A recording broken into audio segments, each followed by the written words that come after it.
বিশ্বকাপের জায়গা নিশ্চিতে নেইমারকে 6 মাস সময় ও 4 শর্ত আনচেলত্তির। দেখুন, কার্লো আনচেলত্তি ব্রাজিলের কোচের দায়িত্ব নিয়ে জানিয়েছিলেন নেইমারের জন্য ব্রাজিল জাতীয় দলের দরজা খোলা, কিন্তু সান্তোসের হয়ে খেলা 33 বছর বয়সী তারকাকে এখন পর্যন্ত স্কোয়াডে ডাকেননি তিনি। আনচেলত্তি স্পষ্ট জানিয়ে দিয়েছেন একমাত্র পুরোপুরি ফিট হলেই কেবল তার দলে জায়গা মিলবে। বিশ্বকাপের সময় যতই ঘনিয়ে আসছে, নেইমারের জাতীয় দলে ফেরার সম্ভাবনা যেন ততই ফিকে হয়ে আসছে।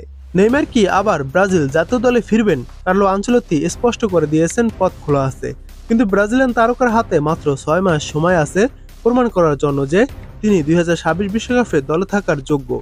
ব্রাজিল জাতীয় দল এখন বড় ধরনের পুনর্গঠনের মধ্য দিয়ে যাচ্ছে।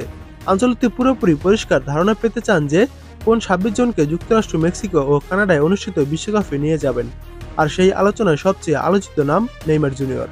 বর্তমানে আফ্রিকা সফরে থাকা স্কোয়াডের বাইরে থাকা সান্তোস তারকার বিশ্বকাপের টিকিট পাকা নয়, তবে তাকে বাতিলও করা হয়নি। আনচেলত্তি নিশ্চিত করেছেন নেইমার এখনও সম্ভাব্য তালিকায় আছেন, তবে সান্তোসের এই তারকার কাছে স্পষ্ট বার্তাও দিয়েছেন তার বিশ্বকাপ ভাগ্য নির্ভর করছে সামনে কয়েক মাসে মাঠে কি করেন তার উপর। আনচেলত্তি বলেন নেইমার বিশ্বকাপে যেতে পারে এমন খেলোয়াড়দের তালিকায় আছে, শেষ তালিকায় জায়গা করতে তার হাতে 6 মাস সময় আছে। আনচেলত্তি পরিষ্কার করে দিয়েছেন সিদ্ধান্ত পুরোপুরি হবে মাঠের পারফরম্যান্সের ভিত্তিতে। প্রশ্ন নেইমারের প্রতিভা নিয়ে নয়, এ নিয়ে কারো সন্দেহ নেই। আসলে প্রশ্ন তার শারীরিক অবস্থা, কারণ গত 1 বছরে ইনজুরি, ব্যর্থতা ও নিয়মিত খেলার অভাব তার ছন্দ নষ্ট করেছে। আনচেলত্তি সতর্কবাণী দিয়ে বলেন নেইমার সেরে উঠেছে, কিন্তু তাকে পারফরম্যান্স দেখাতে হবে। ব্রাজিলিয়ান লিগ শেষ হলে তার কিছু ছুটি থাকবে, এরপর আবার তাকে নিজের মান ও শারীরিক সক্ষমতা প্রমাণ করতে হবে। বার্তাটি একেবারে স্পষ্ট, ব্রাজিল কোনো নামের পেছনে ছুটবে না, নেওয়া হবে যারা খেলছে ও পারফর্ম করছে। আর বিশ্বকাপে যেতে চাইলে নেইমারকে সেই মানদণ্ডে উত্তীর্ণ হতে হবে। চতুর্থ বিশ্বকাপে খেলতে হলে তাকে নিজেকে আবার প্রমাণ করতেই হবে। যদিও নেইমার এখনও অনন্য প্রতিভা, তবুও ব্রাজিল এখন নতুন নাম ও বেশি দলভিত্তিক পরিচয়ের পরিবর্তনের পথে।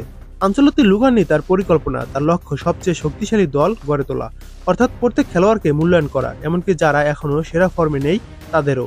এই ইতালিয়ান কোচ আরও একটি গুরুত্বপূর্ণ বিষয় জানিয়েছেন, তিনি সক্রিয়ভাবে খুঁজছেন একজন প্রকৃত নাম্বার 9। সাম্প্রতিক বছরগুলোতে যে পজিশনটি নিয়ে ব্রাজিল ভুগছে এবং যার উপস্থিতি আক্রমণ ভাগের পুরো কাঠামো বদলে দিতে পারে, এই পরিবর্তন সরাসরি নেইমারের ভূমিকার উপর প্রভাব ফেলতে পারে, যিনি ঐতিহাসিকভাবে মাঠের আক্রমণ ভাগে পূর্ণ স্বাধীনতা উপভোগ করে এসেছেন। শেষ কথা হলো, এখনই নির্দিষ্ট কিছু নয়, তবে আনচেলত্তি রোড ম্যাপ এঁকে দিয়েছেন, যেখানে নেইমারের লক্ষ্য হবে পুরোপুরি সুস্থ হওয়া, নিয়মিত খেলা, ম্যাচে প্রভাব রাখা এবং তার শরীর যে পুরো মৌসুমের দখল সামলে নেবে তা প্রমাণ করা। এই 4 শর্ত পূরণ করতে পারলে নেইমার বিশ্বকাপের দলে ফিরতে পারবেন, আর ব্যর্থ হলে আনচেলত্তির ব্রাজিল তাকে ছাড়াই এগিয়ে যাবে।